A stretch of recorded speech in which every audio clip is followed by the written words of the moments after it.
नमस्ते।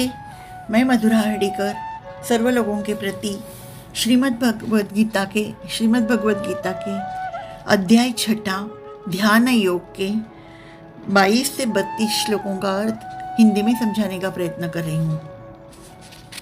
त्वमेव माता च पिता त्वमेव बन्धुश्च सखा त्वमेव विद्या द्रविणं त्वमेव सर्वं मम देव।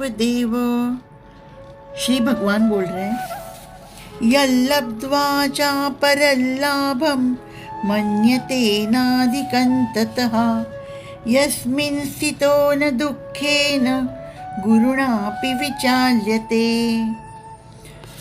तौ विद्या दुःख संयोग वियोग योग संज्ञितम्।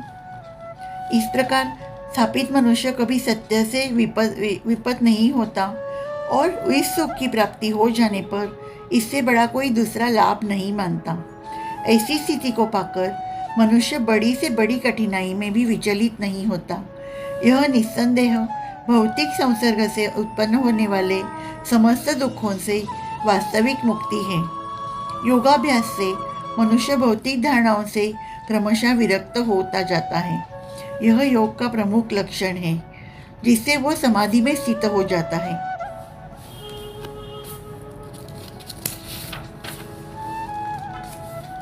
सनिश्चयेन योक्तव्यो योगो निर्विण्ण चेतसा संकल्प प्रभवान् कामांस् त्यक्त्वा सर्वान् शेषतः मनसैवेन्द्रियग्रामौ विनियम्य समन्ततः। मनुष्य को चाहिए कि संकल्प तथा श्रद्धा के साथ योगाभ्यास में लगे और पद से विचलित न हो।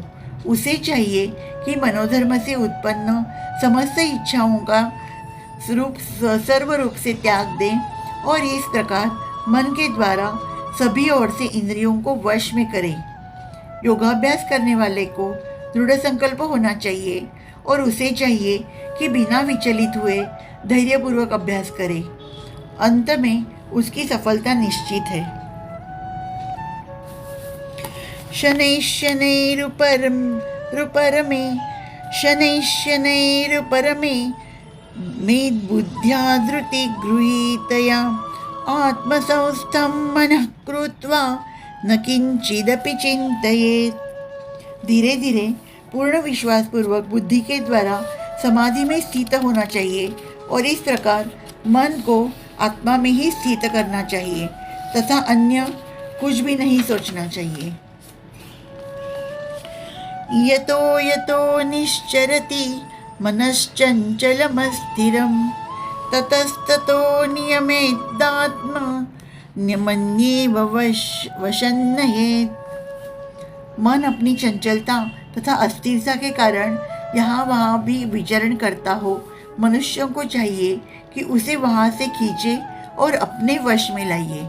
मन स्वभाव से ही चंचल और अस्थिर है, किंतु स्वरूप सिद्ध योगी मन को वश में लाना होता है और उस पर मन का अधिकार नहीं होना चाहिए। प्रशांत मनसं येन योगिनं सुखमुत्तमम् उपैति शांतरजसं ब्रह्मभूतमकल्मषम्। जिस योगी का मन मुझ में स्थिर रहता है वह निश्चय ही दिव्य सुख की सर्वोच्च सिद्धि प्राप्त करता है। वह रजोगुण से परे हो जाता है। वो परमात्मा के साथ अपनी गुणात्मक एकता को समझता है और इस प्रकार अपने समस्त कर्मों के फल से निवृत्त हो जाता है। युञ्जनेवं सदात्माने योगी विगत कल्मषः सुखेन ब्रह्म संस्पर्श मत्यंतम सुखमश्नुते। इस प्रकार योगाभ्यास में निरंतर लगा रहकर आत्मसंयमी योगी समस्त भौतिक कल्मश से मुक्त हो जाता है और भगवान की दिव्य प्रेम भक्ति में परम सुख प्राप्त करता है। सर्वभूतस्थमात्मानं सर्वभूतानि चात्मनि ईक्षते योगयुक्तात्मा सर्वत्र समदर्शनः। वास्तविक योगी समस्त जीवों में मुझको तथा मुझ में समस्त जीवों को देखता है। निस्संदेह स्वरूप सिद्धि व्यक्ति मुझ परमेश्वर को सर्वत्र देखता है। कृष्ण भावना भावित योगी पूर्ण दृष्टि वह परब्रह्म कृष्ण को हर प्राणी के हृदय में परमात्मा रूप में स्थित देखता है। यो मां पश्यति सर्वत्र सर्वं च मयि पश्यति तस्याहं न प्रणश्यामि स च मे न प्रणश्यति। जो मुझे सर्वत्र देखता है और सब कुछ मुझ में देखता है, उसके लिए न तो मैं कभी अदृश्य होता हूँ और न वो मेरे लिए अदृश्य होता है। कृष्ण भावना भावित व्यक्ति भगवान कृष्ण को सर्वत्र देखता है और सारी वस्तुओं को कृष्ण में देखता है। सर्वभूतस्थमात्मानं सर्वभूतानि चात्मनि ईक्षते योगयुक्तात्मा सर्वत्र समदर्शनः।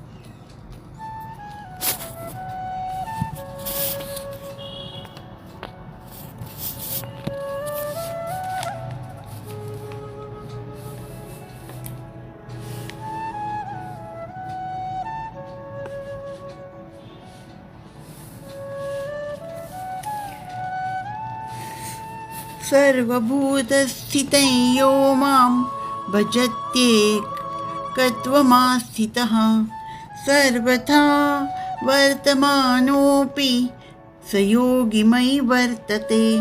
जो योगी मुझे तथा परमात्मा को अभिन्न जानते हुए परमात्मा की भक्तिपूर्वक सेवा करता है, वो हर प्रकार से मुझ में सदैव स्थिर रहता है। जो योगी परमात्मा का ध्यान करता है, वह अपने अंतःकरण में चतुर्भुज विष्णु का दर्शन कृष्ण के पूर्ण रूप में शंख चक्र गदा तथा कमल पुष्प धारण किए करता है। आत्मोपम्येन सर्वत्र समं पश्यति योऽर्जुन सुखं वा यदि वा दुःखं स योगी परमो मतः। हे अर्जुन, वह पूर्ण योगी है जो अपनी तुलना से समस्त प्राणियों की उनकी सुखों तथा दुखों में वास्तविक समानता का दर्शन करता है। कृष्ण भावना भावित व्यक्ति पूर्ण योगी होता है। वह अपने व्यक्तिगत अनुभव से प्रत्येक प्राणी के सुख तथा दुख से अवगत होता है।